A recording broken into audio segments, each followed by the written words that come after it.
नमस्कार सद्गुरु, मेरा नाम तमन्ना है। Little louder, please. मेरा आपसे सवाल ये है कि हम अपनी पीढ़ी और हमारे माता पिता की पीढ़ी में काफ़ी सारा पीढ़ी का अंतर देखते हैं और कई बार तो ऐसा होता है कि मैं नहीं, हमारे और आपके बीच कोई अंतर नहीं है। मैं आपसे काफी युवा हूँ। कभी कभार ऐसा होता है कि हम अपने जीवन से कुछ चाहते हैं और वे हमेशा उससे सहमत नहीं होते हैं और हमारे बीच संघर्ष हो जाता है, यहाँ तक कि हम उनको खुश रखने के लिए कभी कभी अपनी इच्छाओं को दबा देते हैं। तो हम इस संघर्ष से कैसे निपटें? देखिए, प्लीज बैठ जाइए। Uh, ये समस्या केवल आपकी पीढ़ी के साथ नहीं है। दुर्भाग्य से ये समस्या हर पीढ़ी के साथ है। मुझे ये बात बड़ी बेवकूफी भरी लगती है कि हर पीढ़ी को एक ही समस्या होती है। अगर हम सीखने के मोड में हैं, तो कम से कम हमारे पास एक नई समस्या होनी चाहिए, है ना? हर पीढ़ी की एक ही समस्या है। हालांकि 25-30 साल पहले वे भी युवा थे, लेकिन अचानक वे ऐसा व्यवहार करते हैं जैसे वे इसी रूप में धरती पर अवतरित हुए हैं। तो क्योंकि आपके माता पिता यहां नहीं हैं, तो मैं उनसे बात नहीं कर सकता, इसलिए मैं आपसे बात करूंगा।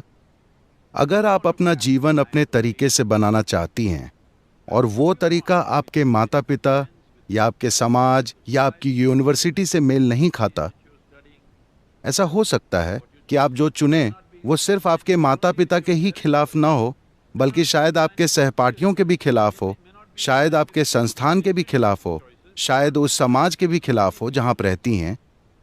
तो अगर आप अपनी चीज करना चाहें, तो आपको समझना चाहिए कि आपको उसके लिए कीमत चुकानी होगी। आप जिस अकेली चीज की शिकायत कर रही हैं, वो ये कि आप उस चीज की कीमत नहीं चुकाना चाहती हैं। जीवन इस तरह कभी नहीं चलता। अगर आप वो करना चाहें जो आप करना चाहती हैं और वो आपके आसपास के लोगों की चाहत से मेल नहीं खाता, तो वो आपसे इसकी कीमत वसूल करेंगे। अगर आपकी इच्छा आपके लिए इतनी महत्वपूर्ण है, तो उसकी कीमत चुकानी चाहिए। लेकिन अगर अपनी छोटी सी इच्छा पूरी करने की कीमत बहुत अधिक लगती है, तो आप स्वाभाविक रूप से पीछे हट जाएंगे। ये कुछ बाजार जाने जैसा है। आप कुछ फूल खरीदने जाती हैं, बेचने वाला उसकी कीमत 2000 रुपये बताता है। फूलों के लिए आप इनकार करती हैं, मुझे फूल चाहिए, लेकिन नहीं, क्योंकि वो बहुत अधिक कीमत मांग रहा है। ऐसा जीवन के हर कदम पर होता है। जब हम कुछ करना चाहते हैं, तो उससे एक कीमत जुड़ी होती है। हमें उसका मूल्यांकन करना चाहिए।